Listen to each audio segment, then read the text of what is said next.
Netizen tuh jangan marah, jangan kesel, jangan emosi. Lihat Lesti nyabut laporannya masih Rizky Bilar, noh. Udah biarin. Orang mah kalau udah cinta mah susah. Mau dibanting dari Monas juga ya, bakal diterima lagi, dimaafin juga. Gue sebagai suhu bucin Indonesia, walaupun gak pernah di KDRT, ya alhamdulillah. Tapi gue tahu tuh rasanya. Mencintai seseorang sampai ke dedek-dedeknya, sampai ke ampas-ampasnya, tahu banget gue.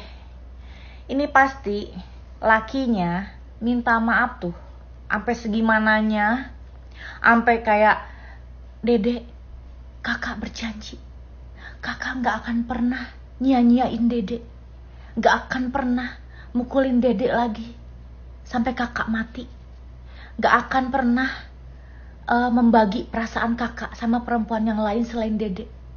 Kakak akan mencintai Dede dan anak kita sampai kakak mati. Udah, lo tahu sendiri kan, perempuan tuh lemahnya di mana? Nih. Kalau udah dikasih kata-kata model begitu, udah ditambah kitanya juga emang cinta sama nih orang yang entah karena cinta, nggak ngerti lah, mungkin fisik lah, mungkin tinggi badan, mungkin dia seumur hidupnya nggak pernah dapetin yang ganteng kali ya, jadi begitu dapet yang begitu doang dipuja-puja gitu. Ya udah mah kita matanya ngelihat dia kan cinta banget, udah mah hati masih deg-deg gitu kan ngelihat dia, udah mah kuping terpenuhi oleh kata-kata manis, kelar. Tapi tunggu tanggal mainnya. Sepengalaman hidup gue, sebucin-bucinnya gue, sebucin-bucinnya perempuan manapun ya, sama laki-laki yang udah nyakitin dia, pasti ada bom waktu yang meledak. Itu gue selalu yakin. Nanti ketika matanya udah kebuka, ya, kupingnya ketutup, akal pikirannya udah waras, dia akan sadar, selama ini aku cuma dimanfaatin, selama ini aku cuma diporotin, selama ini dia hanya numpang hidup sama aku. Baru sadar. Tapi ya entar, lama. Gue juga gak pernah ngedoain mereka bercerai ya, buat apa juga, untungnya buat gue. Cuman ya buat pelajaran aja, buat perempuan di luar sana yang kalau emang lagi cinta nggak akan bisa digoyahkan oleh apapun. Mau hujan badai, panas terik, sampai gurun Sahara pindah ke kutub utara, nggak akan mempan. Tetap bakal diterima lagi. Jadi ya gak usah emosi, ngabisin waktu, ngabisin kuota nontonin berita gitu ya. Deh. Satu hati bagi dua, jangan cari yang setia. Yang setia sudah tak ada, zaman makin gila.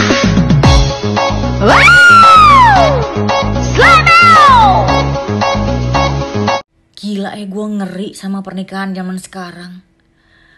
Rizky Bilar, KDRT, combo selingkuh. Regi Datau diisukan katanya punya banyak simpenan di luar sana, menurut omongannya si DC. Reza Arab sekarang lagi proses bercerai menurut Wendy di podcastnya Luna Maya. Gila.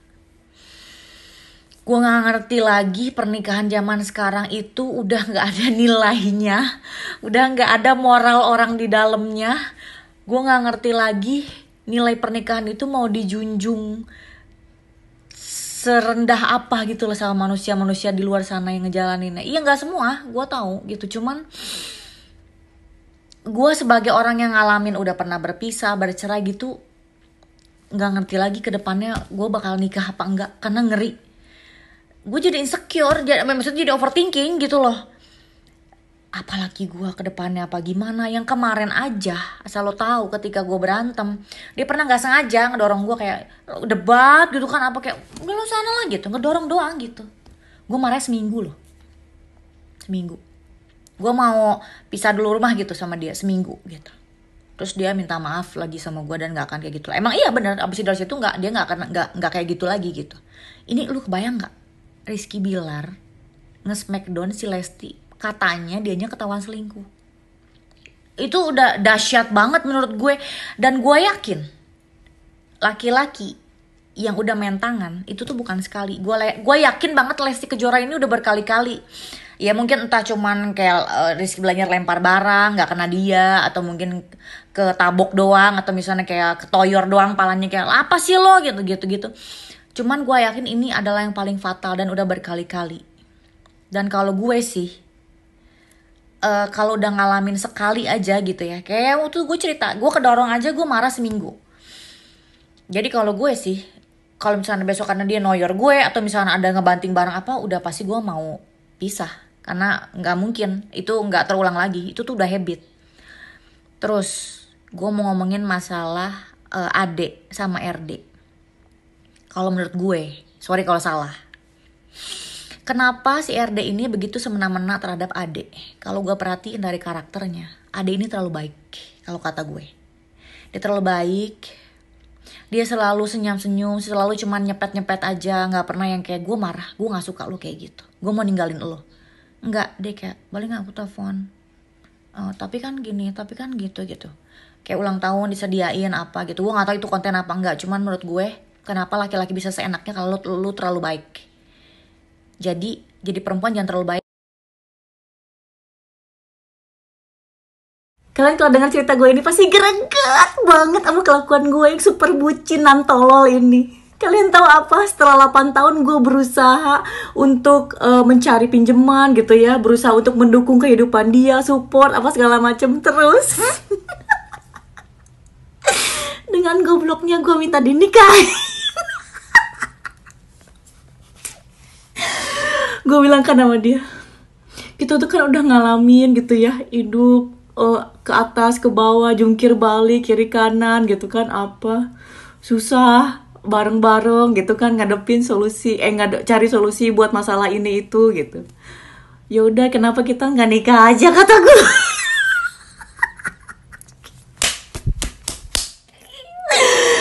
Udah gitu dia bilang apa coba, anjir membagongkan sekali. Dia bilang gini,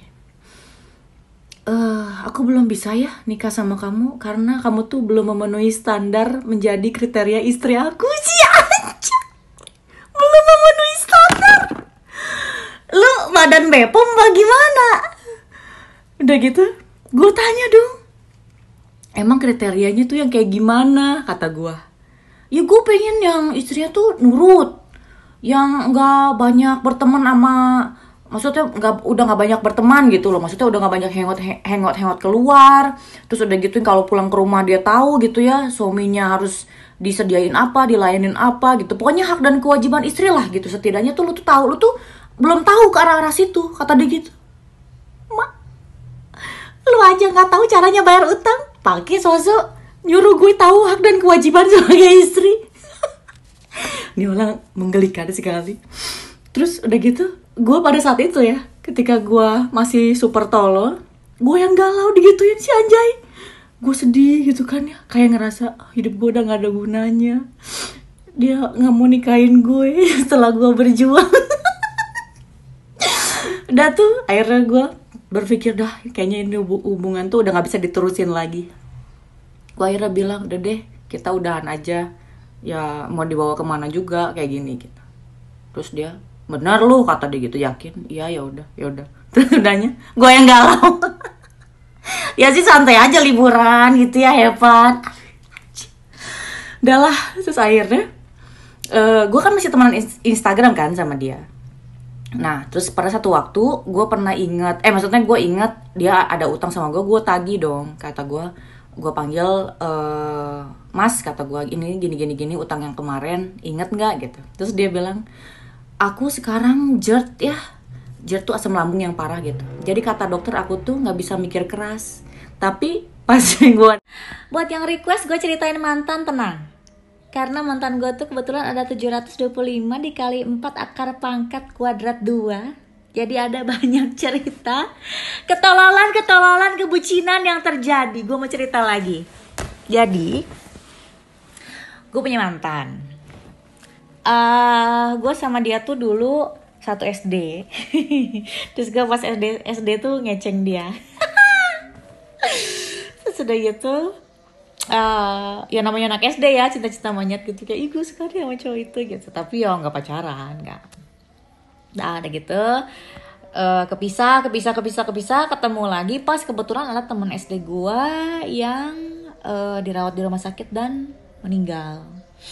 Kita reunian, ketemu di situ, ketemu lagi sama si cowok ini. Gue kayak, ini si cowok yang tuh masih kecil gue kecein, tau gak sih? Kayak gemes aja gitu. Terus dia emang ganteng, sampai gedenya juga emang dari kecil dia udah bibit-bibit ganteng. Secara mata gue tuh kan ahli banget ya, lihat yang ganteng tuh langsung kayak, wow, tajem gitu. Terus udah gitu gue jadinya deket sama dia. Ternyata dia juga ada respon ke gue, jadi kayak ngobrol lah gitu. Pada zaman itu BBM-an ya, BBM-an ngobrol. Akhirnya deket pacaran. Nah, pacaran, gue seneng banget dong. Akhirnya gue dapetin kesayangan gue yang dari SD. Terus udah gitu gue ngejalanin sama dia 1 tahun lah. Yang kali ini nggak nyusahin uang ya, yang kayak kemarin. Kalau yang ini ceritanya lebih membagongkan lagi. Karena nggak tahu kenapa gue tuh emang setiap percintaan tuh gue selalu bucin gitu. Jadi kayak gue tuh selalu menyerahkan cinta gue sepenuhnya dan seutuhnya kepada si laki-laki itu. Padahal nggak tahu kalau dia tuh di belakang tuh ngapain gitu loh. Satu waktu dia bilang, aku mau ke Jakarta, katanya gitu kan, ada kerjaan di sana. Oh serius?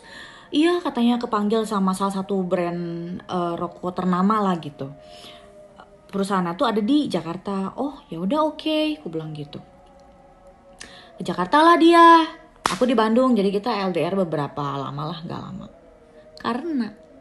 Karena gue kan udah setia ya di Bandung, LDR video call, telepon gitu kan, apa segala macam. Set dia lost contact hilang tuh, ya kan? Set ngilang. Terus gue tau dari sahabatnya, lu tau nggak apa? Doi ke Jakarta bukan bekerja, dia nikah sama perempuan yang jauh lebih kaya pada saat itu finansial dibanding gue. Anjing. Ngeliat ada filter pakai baju kawinan gini jadi inget waktu gue kawinan dulu. Gue mau cerita tapi bentar gue ilangin dulu filternya, jijik gue lihat bajunya. Nah gini kan lebih normal ya, tapi jadi keingetan waktu aku kawinan dulu. Jadi emang udah pertanda. Ingat, kalau kalian dapat pertanda pas lagi nikahan itu berarti ada sesuatu yang terjadi. Tapi misalnya pertanda baik ya amini saja. Kalau gue itu pertandanya tuh emang buruk. Jadi pas tes food itu semuanya baik-baik aja, semua makanannya tuh enak-enak aja gitu ya. Dari segala dessertnya, segala makanan utamanya sampai buffetnya tuh semua enak. Kalian tahu pas hari H terjadi? Makanannya semua hambar, gak ada rasa, dagingnya keras, dan semua tuh gak ada yang enak dan sesuai sama waktu kita tes food.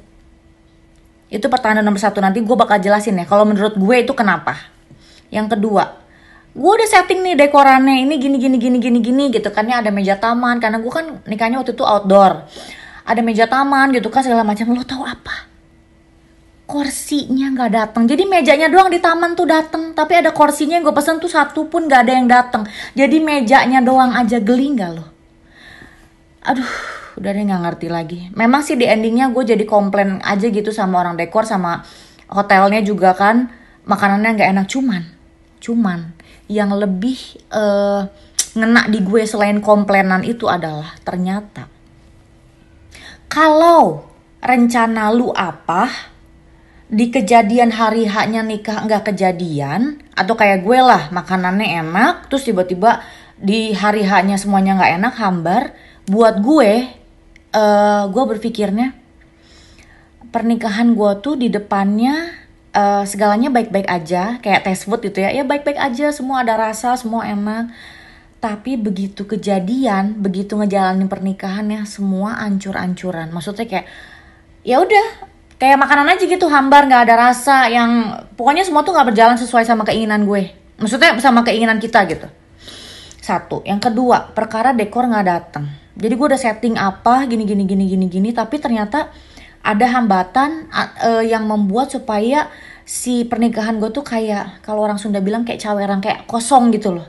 Emang bener, gue ngejalanin pernikahan gue juga kayak kosong, kayak kita berumah tangga berdua gitu, tapi kayak nggak ada komunikasi satu sama lain, masing-masing aja gitu.